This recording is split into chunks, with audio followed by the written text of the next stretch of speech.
Bonjour à tous, ici Pauline Roche. Bienvenue sur ma chaîne dédiée à la santé et aux avancées fascinantes en biotechnologie. Si vous êtes curieux de découvrir comment ces innovations transforment notre bien-être et notre avenir, n'hésitez pas à vous abonner pour ne rien manquer. Prêt à en savoir plus? Allons-y! Bonjour à tous. Aujourd'hui, je vais vous raconter une histoire incroyable et un peu folle qui m'a vraiment marqué. Imaginez un patient qui a failli perdre la vie à cause d'un simple grain de pop-corn coince dans sa dent. Oui, vous avez bien entendu. Dans cette vidéo, je vais vous expliquer comment un incident apparemment banal a conduit à une situation critique, les conséquences inattendues et les leçons à en tirer.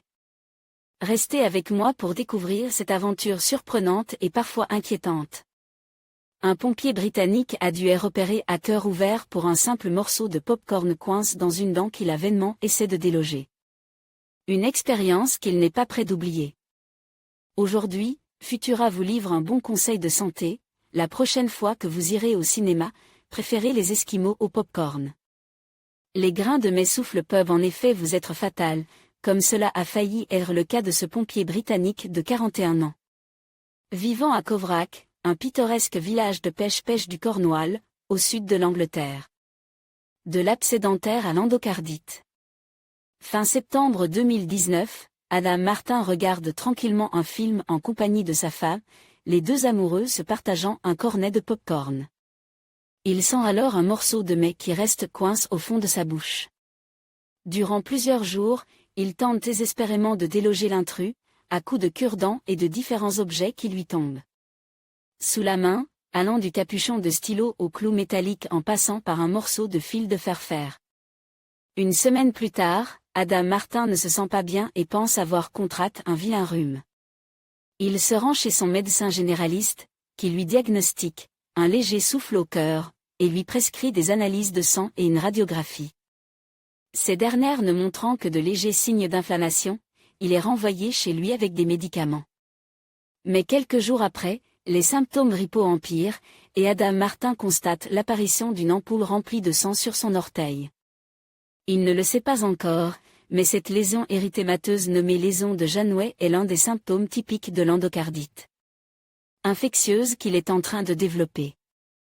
J'aurais pu mourir en 3 jours, en essayant vainement d'enlever le morceau de pop-corn de sa dent, le pompier a en effet endommagé sa gencive, favorisant la pénétration des bactéries qui se sont propagées au cœur, détruisant les valvules cardiaques.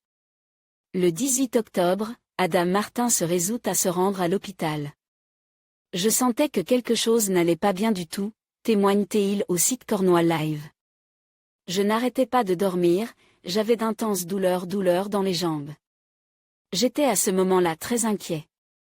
L'endocardite infectieuse aboutit à la destruction des valvules cardiaques. Abhijit 3747, à Dobstock il y a de quoi. La douleur dans sa jambe est en réalité un caillot de sang infect, coince dans son artère fémorale. Un traitement lui est immédiatement prescrit pour combattre l'infection, mais entre-temps son cœur a été irrémédiablement endommagé.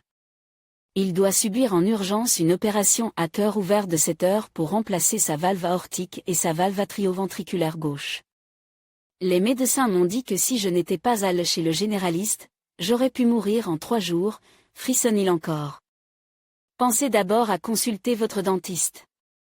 L'endocardite infectieuse est heureusement relativement rare, d'ordinaire, les bactéries et champignons n'adhérant pas facilement à l'endocarde et le flux sanguin constant éviter la formation de colonies sur l'enveloppe cardiaque. En l'absence d'une anomalie prédisposante, il faut donc une quantité massive de micro-organismes pour provoquer une infection. Adam Martin reconnaît lui-même sa négligence, si j'étais allé chez le dentiste en premier lieu, rien de tout cela ne serait arrivé. Une bonne occasion de rappeler qu'une gencive qui saigne ou qu'un abcès dentaire doit être examiné, insiste l'assistante du médecin qui l'a suivi. Il est également important de noter la date des premiers symptômes. Si l'infection d'Adam avait été détectée plus tôt, elle aurait pu être traitée avec des antibiotiques normaux. Ces symptômes ressemblent à ceux de la grippe, avec sueur nocturne, grande fatigue, pâleur, Sensation de malaise. Et parfois un souffle au cœur. Le pompier s'est heureusement vite remis de son opération. Mais c'est certain, je ne mangerai plus jamais de pop-corn, assure-t-il. En conclusion, cette histoire incroyable nous rappelle à quel point des incidents apparemment banals, comme un grain de pop-corn coince dans une dent, peuvent avoir des conséquences inattendues et potentiellement graves. Il est essentiel de rester vigilant sur notre santé bucco-dentaire et de ne pas négliger les petits désagréments. N'oubliez pas de consulter un professionnel si vous ressentez une douleur persistante. Prenez soin de vous et restez en sécurité.